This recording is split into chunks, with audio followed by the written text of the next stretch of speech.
Late teens, you left India and you went to Cornell. You did a degree in architecture and structural engineering. But it wasn't something that your father really wanted you to do, was it?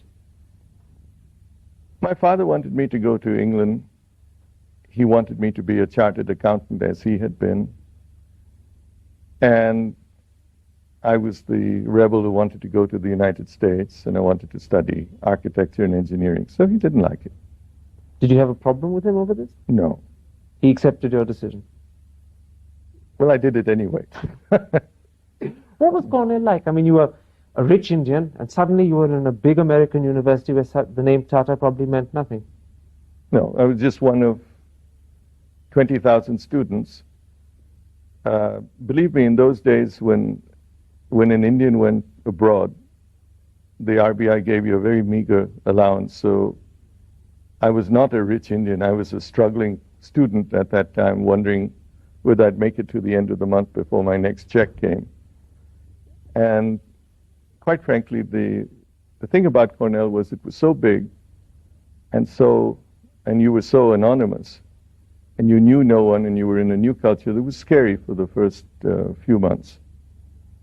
I get you took to Cornell because afterwards you stayed on in America, and I gather you, in fact, initially weren't too keen on coming back to India. I loved America and still do. I feel very much at home there, and I had a good job, exciting job in a city I loved, Los Angeles, and yes, I had no intention of coming back. What was it that drew you to America? The people, the culture, or just in a sense the freedom to be yourself? It's strange you should ask me that. I don't know what drew me to America, but ever since I was a kid, long before I ever went there the first time, I had a desire to go there. It's like a dream fulfilled. Yeah, destiny, whatever. So what brought you back? My grandmother brought me back. She was old, she was ailing, and she wanted to see me again. And she appealed to me. In those days, even telephone calls were hard. You know, you had to book a call, and they weren't an everyday thing. And she appealed to me, and it touched me, and so I went back. In the end, the bond with your grandmother was stronger than the attraction to America. Well, I came back not necessarily thinking I would live the rest of my life here. I just came back because she wanted me back.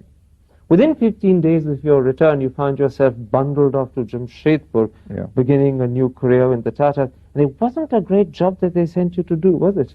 No, it was an endless training program. In hindsight, a very useful one, but at that time, seemed like a terrible waste of time. They literally made you begin on the shop floor. Yes, which is worthwhile. And you lived in a hostel with all the other apprentices. Yes. They wouldn't even let you take your car, but they permitted a bicycle.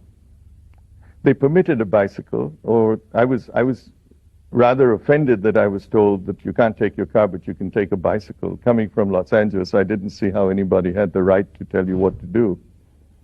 So I didn't get a bicycle, and I walked. So the rebel was there again? Yeah. Were there times when you said to yourself, what on earth am I doing here? Why am I not back in America? Yeah, a couple of times. And I did almost go back. You seriously thought that you were going to throw it in and go back? Oh, yeah. What kept you on? It's hard to say. A couple of times I came very close to going back, and then didn't. I can't explain that. It was just, I think, something that happened here. One of the things that happened that kept me back was being asked to take over Nelco, and it seemed like a challenge. That was 1971. That's right. That was another moment when I was thinking of going back. You say it was like a challenge. It was a loss-making company at the time, and presumably no one else in the Tata Group wanted to take it over. Was it the challenge that attracted you, or was it suddenly the feeling that you had a role to perform and that you were made to belong? No, it was a challenge. It was an industry that was exciting. The electronics industry in those days was, even making radios and TV sets was challenging and exciting. And it was a company filled with young people, and above all, it was an opportunity to be, to dig your teeth into something. And you were looking for that. And I really was. I was wasting away early.